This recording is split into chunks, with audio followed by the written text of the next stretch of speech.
ఈరోజు రాష్ట్ర ప్రభుత్వం శ్రీ నారా చంద్రబాబు నాయుడు గారు ఒక నిర్ణయం తీసుకున్నారు.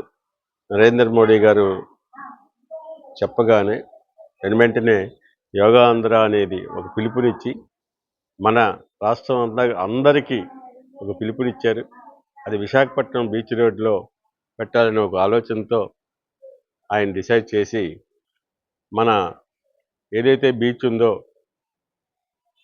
గుడి దగ్గర నుంచి మన బీచ్ రోడ్లో ఉన్న ఎన్టీఆర్ విగ్రహం దగ్గర నుంచి భీమిలి వరకు కూడా ఒక సంఘటితంగా యోగా చేయాలని, దానికి నిజంగా వారు ప్రతిష్టాత్మకంగా తీసుకున్నారు కాబట్టి యోగాకి ముఖ్య అతిథిగా దేశ ప్రధానమంత్రి శ్రీ నరేంద్ర మోడీ గారు రావటం జరుగుతుంది.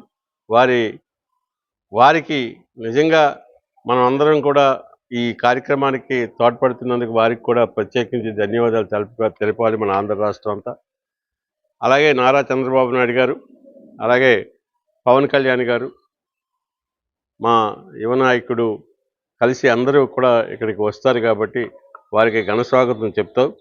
అలాగే ఈ యోగా అనేది ఆరోగ్యానికి, అలసటకి ఏమైనా ఉన్నా, మైండ్ అలసటగా ఉన్నా, లేకపోతే ఏదైనా లోపల మనసులో బాధగా ఉన్న యోగా ఒక 10 నిమిషాలు చేస్తే ఆ బాధలన్నీ తీరుతాయని ఒక ఉద్దేశంతో ప్రతి మానవుడు ఆరోగ్యంగా ఉండాలి, ప్రతి ఆంధ్రుడు ఆరోగ్యంగా ఉండాలని చంద్రబాబు నాయుడు గారు ఈ నిర్ణయం తీసుకున్నారు.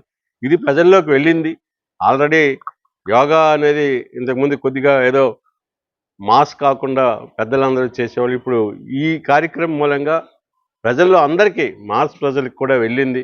ఓహో, ఇలా చేస్తే మనకి ఆరోగ్యం బాగుంటుందేమో అనే ఒక ఉద్దేశం కలుగుతూ ఉంది. కాబట్టి ఈ యోగా దినాన్ని అందరం కూడా, యోగాంధ్రాన్ని అందరం కూడా మనం ఆకర్షించుకోవాలి, మన అందరం కూడా చేయాలని ఒక ఉద్దేశంతో మా వార్డు ప్రజల్లో కూడా నేను విజ్ఞప్తి చేసేది ఏంటంటే, తెల్లవారుజామున 3 గంటలకల్లా మీ సచివాలయాల దగ్గరికి బస్సులు వస్తాయి.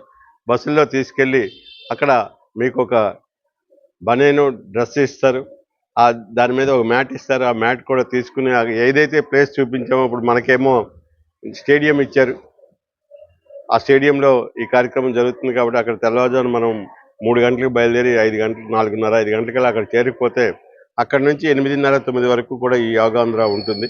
దాని తర్వాత మళ్ళీ మనం అందరం కూడా రిటర్న్ వచ్చేయవచ్చు. కాబట్టి దీని మీద ప్రత్యేకించి ఈ డ్వాక్రా మహిళా సంఘాలు కానీ, లేకపోతే ఆర్పీలు కానీ అందరూ కూడా ప్రతి వాళ్ళకి ఈ ఇన్స్పిరేషన్ కావాలి కానీ ఉద్దేశంతో, తేవాలనే ఉద్దేశంతో ఈ యోగాంధ్రాన్ని సక్సెస్ చేయాలని ప్రతి వాళ్ళని, వార్డు ప్రజలందరినీ కోరుకుంటున్నాను.